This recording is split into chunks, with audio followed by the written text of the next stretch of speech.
Salut la compagnie, c'est Jules Melon et aujourd'hui dans Impro Ciné Critique, à la sortie du cinéma dans la Melon Mobile, je vais vous parler du film qui m'intéressait le plus cette semaine, à savoir The Altonites, nouvelle œuvre de Barry Levinson, monsieur qui a fait beaucoup d'œuvres assez variées, de Rain Man à Good Morning Vietnam en passant par Sleepers ou Des Hommes d'influence. Tiens, au hasard ces deux-ci, puisque déjà là, il faisait jouer un certain Robert De Niro, qu'on a ici en deux exemplaires, incroyable mais vrai. Film de gangster avec De Niro en double, avec au scénario un certain Nicolas Pileggi qui a écrit Les Affranchis et Casino. Mais alors, tous les potards étaient au vert sur le papier.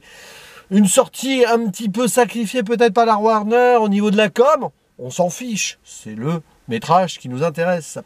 Et aux côtés de Robert De Niro, nous avons Debra Messing qui interprète sa femme, j'allais dire, la femme d'un de ces deux personnages. L'autre femme de l'autre personnage est jouée par Catherine Narducci, qu'on a pu voir notamment dans la série Les Sopranos. Il y a d'autres acteurs des Sopranos là-dedans, notamment Michael Rispoli. Bah oui, Les Sopranos aussi, ça parlait de la mafia.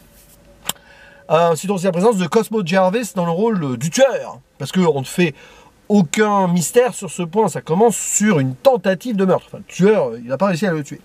Et donc, The Altonites s'est inspiré de faits réels, et ça va se centrer sur la vie, la rivalité du duo Frank Costello, Vito Genovese, donc deux mafieux italo-américains, tous deux interprétés par Robert De Niro, des amis d'enfance, qui ont fait, on va dire, leur rêve américain grâce à la prohibition, et qu'il a arrivé après les années 40, après la Seconde Guerre mondiale, et jusqu'en 1957, date de cette tentative de meurtre, eh bien là, ils ne sont plus potes. D'ailleurs, c'est bien et bien Vito Genovese qui tente d'assassiner Frank Costello. C'est ainsi que le film s'ouvre. Frank Costello survit, et on le sait, puisque en fait, ce qui nous est raconté pendant un peu plus de 2 heures, va l'être du prisme de ce Frank Costello vieillissant qui se remémore sur des clichés. C'est pour ça que des fois on voit des petites photographies en noir et blanc qui viennent de façon presque épileptique parsemer le montage.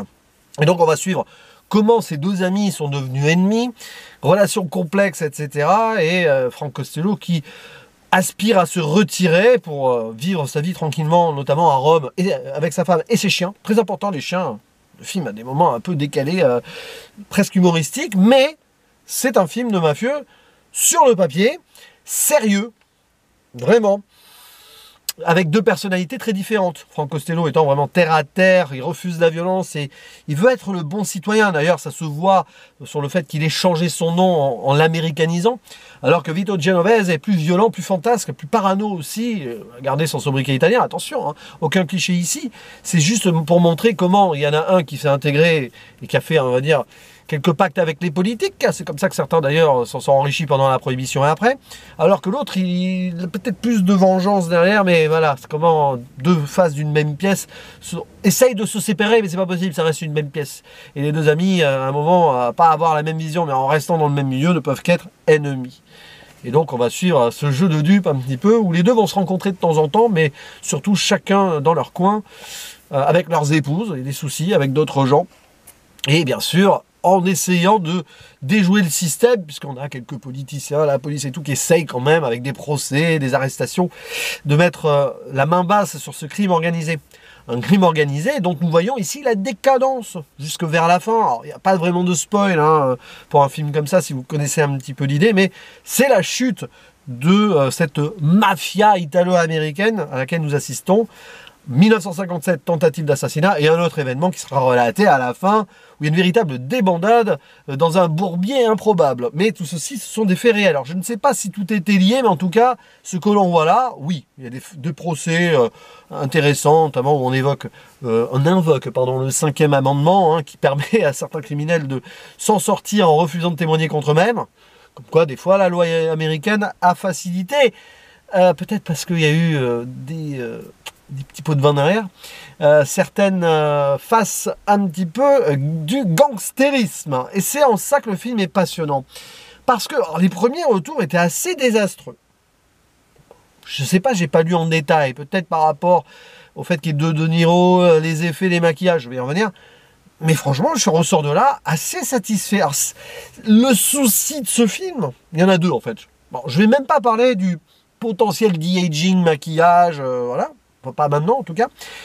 Le fait est que c'est un film de mafia assez classique, vu le scénario, c'est pas étonnant, avec un réalisateur qui a déjà traficoté là-dedans. Alors, il y a Sleepers, c'est un peu à part. J'aime beaucoup Sleepers. Ben, j'aime beaucoup. Je ne l'ai pas revu depuis très longtemps, c'est un film très très dur. Mais il y a surtout Bugsy, où il y avait déjà le personnage de Frank Costello dedans. Et Frank Costello lui-même, il a inspiré Vito Corleone pour Le Parrain. Donc, tu as un peu l'impression de voir un De Niro qui rejoue certaines scènes par moment. Bon. Mais c'est le film de mafieux un peu, vous voyez, somme. Mais ça n'apporte pas forcément autre chose. C'est-à-dire que tu es content, si tu t'aimes bien le style, de revoir certains trucs.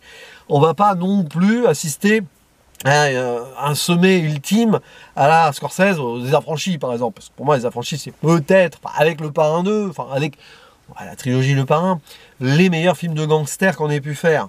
Bon. Mais je trouve qu'il y a un regard dessus.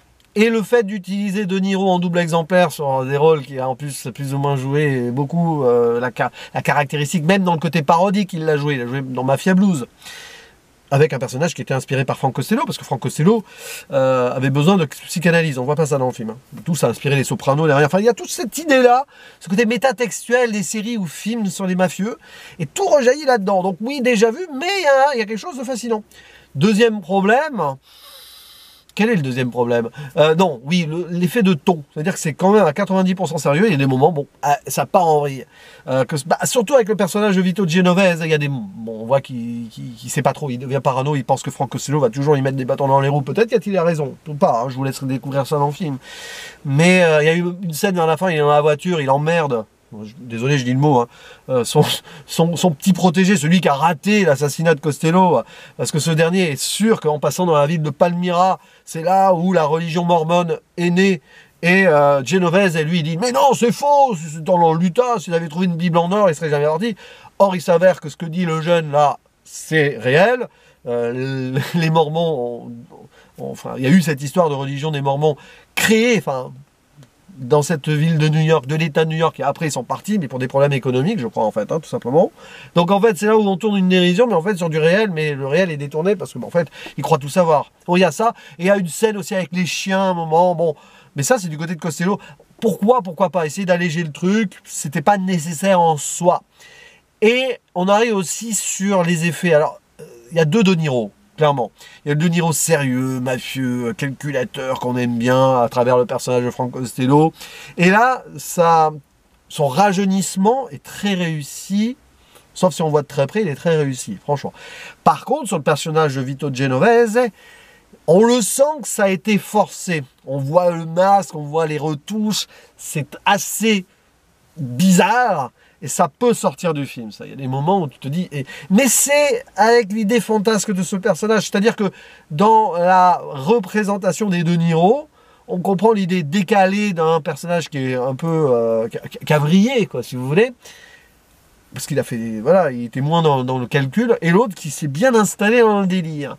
Ce qui peut aussi donner lieu à quelques caricatures qui pourraient être mal vues. C'est possible. Mais bon, on a deux versions ici. Donc, de comment on arrive à tirer profit de ce rêve américain et des États-Unis, mais ou non, pas plus ou moins, c'est compliqué. Les relations avec les femmes, tout ça, c'est pas très intéressant ça. On voit donc l'épouse de Costello qui flippe, hein. Elle nettoie le sang au début, derrière, elle attend qu'il se barre quoi, hein, du milieu, mais lui, c'est pas qu'il traîne les pieds, c'est qu'il veut vraiment nettoyer avant. Est-ce possible de nettoyer? C'est compliqué, mais finalement, bon, on le sait, on a une finalité avec le témoignage du gars qui est vieux et qui semble finalement passer la 80 ans. D'ailleurs, on a le vrai De Niro à un moment. Bon, il y a un petit peu traficoté, je pense, sur certains trucs, mais on a le vrai De Niro qui fait son âge, qui regarde en arrière. Et c'est là-dessus que le film m'a plu. C'est que ça se joue à pas grand-chose, mais on a Robert De Niro. C'est comme si ce film, avec Costello qui se rappelle de son... Voilà. C'est comme si on avait Robert De Niro qui regardait sa carrière dans les films de ce genre. C'est étonnant. C'est-à-dire qu'à un moment, il voit des photographies, on voit un jeune De Niro, un des deux en tout cas, qui est vraiment un jeune De Niro. Ça va vous rappeler, mais évidemment, il était une fois en Amérique, Le Parrain 2, c'est extraordinaire ça. C'est limite pas assez poussé par moment. Moi, j'aurais rentré dans un délire encore plus évident sur certains échos. Il s'est pas vraiment référencé frontalement. Le seul film un peu de gangster vraiment référencé, celui qu'on voit à un moment au cinéma, c'est White Heat, je crois, avec James Cagney. par rapport à une scène de meurtre en parallèle, donc ok. Des scènes de meurtre très mafieuses, classiques et clichés, notamment une chez le barbier, quoi. Bon, mais moi, ce qui me passionne le plus, c'est De Niro qui regarde sur son passé, comme le personnage de Costello regarde sur son passé. C'est d'une évidence totale, sans moi. Ça manque peut-être un peu d'approfondissement sur le côté casino, parce que c'était un gambler, comme on dit, un joueur professionnel, mais bon, voilà. Mais bon, on n'est pas à Vegas, quoi. On est à New York, donc forcément, on en reste là. Mais c'est là-dessus où tu as un peu l'impression que Barry Levinson et Nicolas Pileggi, mais Pileggi parce qu'il a déjà écrit des films comme ça, mais même Levinson qui a beaucoup bourlingué dans sa carrière, ils arrivent un peu au bout, tous ces gens-là, au final, hein, ils le savent. Et ben, c'est comme s'ils faisaient, pas une sorte d'hommage, mais une sorte de pot pourri de, voilà, on fait ça, on propose ça, ça fait un film... On va filmer un peu de vieux papa maintenant, si vous voulez. Enfin, vieux... voilà, c'est sûr que ça sent un poil la naphtaline par moment. Mais il y a un regard méta qui est assez passionnant. Si vous aimez les films précédents, un petit peu dans ce genre, si vous n'attendez pas quelque chose de nouveau, et moi personnellement, je n'attendais rien de ce film. Je ne m'attendais pas à ce que ça soit quelque chose de... Oh, oh mon Dieu, on révolutionne le genre. Pas du tout. Peut-être qu'à part 2-3 scènes de dérision, si vous voulez. Mais c'est pas ça qui fonctionne le mieux. Ça alourdit même nos propos. Donc, là-dessus, ça marche pour moi, parce que j'y ai vu un petit peu ce dialogue et ce discours.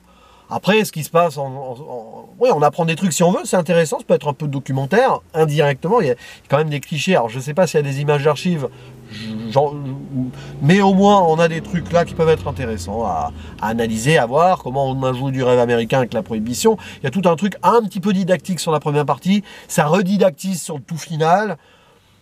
Bon, un peu forcé, mais ça s'ancre plutôt bien dans l'ensemble. Et ça s'ancre aussi dans l'idée de rendre hommage ou de revisiter le film de gangster. Donc, Barry Levinson, il ne fallait pas s'attendre à autre chose. C'est quelqu'un qui sait faire ce genre de truc, alors qu'il y a quelqu'un qui passe derrière moi. C'est pas grave, hein.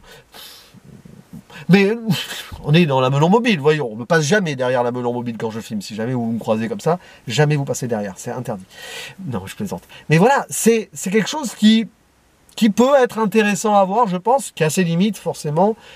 Là, c'est quand même un film que je trouve intéressant. Voilà, j'ai été perturbé, il faut jamais passer derrière moi, et il y en a encore une personne qui passe derrière moi. C'est pas bien. Non, mais je plaisante.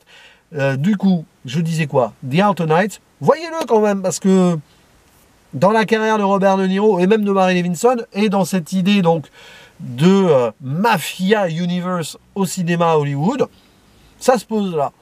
Ça sera pas, on va dire, dans les meilleurs. Mais il y a eu bien pire, croyez-moi.